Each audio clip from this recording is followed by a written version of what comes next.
roughly about 24 hours. 2 flights going there, about, call it 8.5 hours apiece.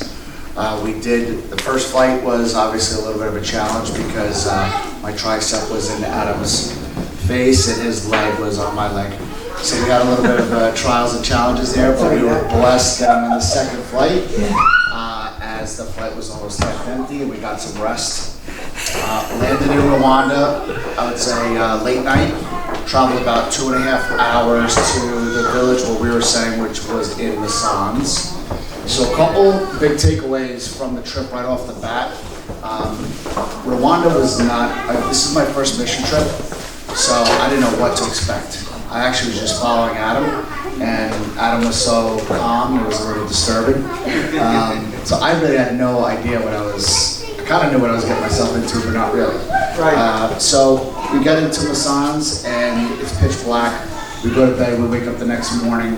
I was so pumped to just be there and just start like praying on people, delivering water, and really just getting out there and really seeing what these people have been through. So obviously a lot of you guys probably may or may not have seen Hotel Rwanda. They suffered a genocide, which actually, I don't know if it was timing, but we were there in the 25th anniversary year, which means something in multiple different levels.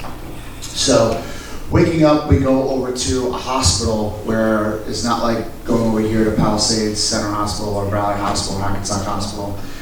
It's almost like a compound, which is guarded by police. You can't take a picture of police. I think you get jail time or something for that. But these people are everyone there, not only is there a lot of people who suffer from AIDS, but a lot of people, if we see them walking around, they're holding their stomachs or they have chest problems or stomach problems, and that's because the water is so filled with bacteria. Right. We literally had to use water bottles to brush our teeth, so on and so forth. So we went to the first day, and it was literally like the Lord's blessing, like right out of the gate. When you come into Rwanda, you have to work through TSA and bring in these filters. It's not so much that they want you to pay, but they're so afraid of destruction coming into their government that they spent so hard to build up over the years that they literally want things to go through the natural path. So they want it to go through governor, mayor, so on and so forth down the line. They see us coming in there, they're not really sure, because I'm pretty sure that they don't get many people helping, right, from outside of Africa to come and help out their people. Right. And immediately, one by one, we met the Minister of Travel and Health, and he was on board literally within 30 to 45 minutes. Really felt God's presence over in the hospital. Came in, Adam did a presentation, and one by one, every person who you would need, like on a tier A level, to help make a decision, one by one, was really realizing that we were there. They couldn't believe that we were there because God directed us there. These things, people already paid. People don't even know these people in Rwanda, and they already raised funds to pay for this. They thought that they had to pay us. Right? Wow. So first they're like, wow, like they really felt the presence of the Lord there because we were blessing them. We're trying to improve their health. We basically got it as far as we could that day, and there the minister was so pro the water filtration systems and what we were doing. It really was a blessing from God that went from there right up the food chain. Moving on out, you have to understand, so just comparing, one of the eye-opening things that day that I saw was the land. So you think, Africa, third world country, these guys been through a genocide, they're all disaster. No, we're a disaster. Actually, we're a disaster. I probably counted, maybe if I walked down the sidewalk, probably, I don't know, maybe 20 pieces of trash, maybe some bubble gum I would think about eating. Not one piece of paper did I see on the ground, and we went through multiple villages, main streets, side roads, dirt roads. These people are so resilient, and when I tell you, come together as a community, Rwanda is enormous, right? Would you say Rwanda's how big would you say Rwanda is? It's not huge, but there's a lot of open land, so it feels bigger. Yeah, it feels bigger, but I mean, it takes you're traveling 2.5 hours and you're still in Rwanda. Yeah. You travel 2.5 hours, you're down in Seaside Heights or somewhere even further, maybe even Cape May, I don't know. But the whole point is in a community here, when there's someone maybe like a block away, and maybe you care, you don't care, or we hear, we don't hear that somebody's really going through a hard time, you don't really see somebody going over there and helping out those people.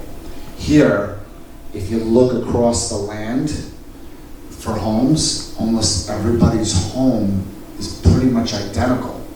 You see people literally at 5 a.m., women raking the land. I've never seen agriculture like this in my whole entire life. I felt like in some parts when we were looking at the land, we were joking around, I said, I feel like we're in Upper Saddle River right now.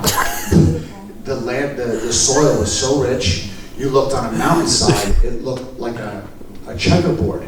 Every square, one square was banana trees, the next square was corn, the next square was fresh soil. The next square was something else being used to being prepared to grow something else for the people. Wow. You see people, kids, women, children, men, driving, putting things on their bikes stacked high, bananas, food, drink, and what we then later learned is they are bringing it to other communities, similar to like if there's someone sick like the next block over, Right. and serving and delivering to them to make sure that everybody in Rwanda comes up together. So there's no, high class, middle class, low class. Wow. It really was tremendous. And just to think back here, I'm like, a lot of people could care less what goes on 4 steps down. And these people are riding hours to go help other people. Yeah. So kind of warming you guys up. We get into, I think it was day 2, day 3, can't really remember. At this point, for the people, and we wanted to witness the people and really get to know these people of Rwanda, what they've been through, what their pain is, so on and so forth. And so he guides us and said, okay, well, we're going to break up. The whole group as a whole, I think, was what, 30 people? 32 with us. 32 with us. 2 from New Jersey. Everybody else was kind of all over the U.S. Abner was there, which was great. And Adam's like, listen, I really want to go to a really bad area. So Peter's like, okay, we'll make sure you go to a bad area. He goes, no, I don't think you understand. Like, I really want to go to like the worst area. So, and that it kind of, there's a lot of purpose in that, We picked Kanaji. Kinigi, sorry. My Jersey, obviously my Jersey roots are coming back already. So we went to Kinigi, and this area, just kind of going back on the genocide, so when these rebels left after the genocide was over, they pushed out to like Tanzania, Congo, so on and so forth. So what's still going on here, and this just happened as of late, is that a group of rebels came in to the road that we went on to in this village, and I think the numbers are a little kind of all scattered. We heard 200, we heard multiple different numbers, but they came in recently and butchered, we'll say 200 people. And when I say butchered, I would say probably that's even putting it nicely. Machete stuff. What? Machete, like. Yeah, machetes. If you really want me to go graphic, I can really go here. But we literally saw some of the weapons that we saw in a tour, also the museum. But more importantly, we met with the people. And on this trip, it's just like you sit there and you are so. I was experiencing heartbreak. My heart was being touched, but I literally felt like I was like getting choked up and almost crying like every 5-7 minutes, and you just feel like a mess. We walked into the village, we prayed for people, and literally I felt like I was like almost tackled like LT a little bit, but I didn't go down. I stood up. But she basically was saying that she was thanking God because they've been praying for us, for someone to be sent there to pray for them and to touch them. And it's not just one person, it's multiple people. You come around and they just crowd around you. right? They want to know what you're about. They're not just, oh, here's white people, right? They want to actually hear your word. No, they want to hear your word. They want to know what you're saying. There's guys who are coming up on their bike. We witnessed, I don't even know what the number was. A lot of people got saved that day. Probably like 20 people. Yeah, about 20 people just that day. And I think in that morning, Yeah. about in that morning got saved. In the bar too. Yeah, I'm getting there.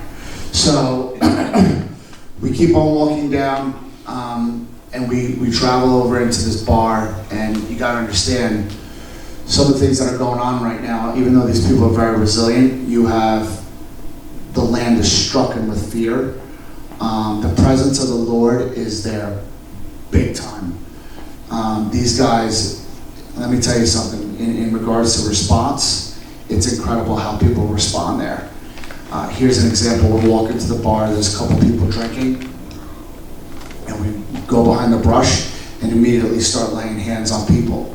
There was a woman who came up behind me, and she was, I don't know, maybe early 30s, and I just turned around literally to my left, and Adam saw at the same time, and it just, like, her forehead just wrote, fear, hurt, shame. She knew the Lord, but she didn't accept the Lord. She hadn't accepted the Lord, and she basically confessed to us that she had been raped many, many, many times, and it looked like probably she was raped recently. We prayed for her, laid hands on her, and basically blessed her and casted out the demons. There was people that were suffering from stomach pain because of the bacteria is so bad, you know, and it just weighs them down. You know, you get sick, like I felt sick today. I suffer from, get bad migraines. I don't want to move. Like, these people gotta move every day, right? So we turn around and we had to do a church service at the local church, which we were at. And, sometimes people say, oh, well, I wish my church was this, I wish my church was that. The church is the people inside the building, not the structure. Thank you. And the pastor, before we went in, we had to pray for him because things are a little bit different there. The state or the ordinance has to approve you as a church, but also I think he was fighting over the fact of the way his building looked. It was the building, yeah. Yeah, it was the building. So I looked at him, I wanted to be like, buddy, you all right, bud? I'm looking inside and you got about 70 people worshiping right now. I'm like, you're doing terrible job, Pastor. It was incredible. And I'm telling you, like a shack with like mud floors. We went to go use the bathroom. There's no toilet. We had 2 toilets. It's amazing back there. You gotta check it out. This was a hole in the floor. I walked in there. I was afraid of malaria when I first went there. I was like, bro, I'm gonna die in here, Jesus. The whole covered with mosquitoes, and I'm sitting there like, man, I don't know if I should really go in this place or not. Lord Jesus, help me. But we blessed so many people that just the morning, and prayed for people, and people came to God, and people got saved. And I'm going to tell you just something locally. Again, just comparing there to here, how do people respond there? So people are dealing with, you got to understand, children watching their parents butchered in front of them, women watching their 6 sons getting slayed. 6 sons, imagine losing 1, right? It'd be hard. They lost 6. Talk about fear, women getting raped, bacteria, sickness. You lay hands on people, you have a church service. An hour after, that church was packed. We ran out of chairs. Yep. There was a person that we witnessed to, actually it was really Adam, who got this man saved, and he gave him a prophetic word. This guy came decked out, to the nines, ran home, changed his clothes, grabbed his baby, changed the baby and him. He came in his Sunday's finest. I felt like a slob. He came running to the back. We all preached and gave a word. The worship was amazing. And then they raised, they came in and said, hey, if anyone wants a tithe, we had explained what tithing was. This guy came front and center. Yep, first day. First day.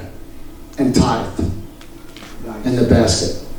I can't tell you how many people that I talk to here could be anywhere. Like it's not your timing, it's the Lord's timing, and it could be in a gym, it could be at a bagel store, it might be in a real place that really you shouldn't be. But you gotta watch how you speak, right? You gotta watch what comes out of your mouth, because you need to plant a good seed.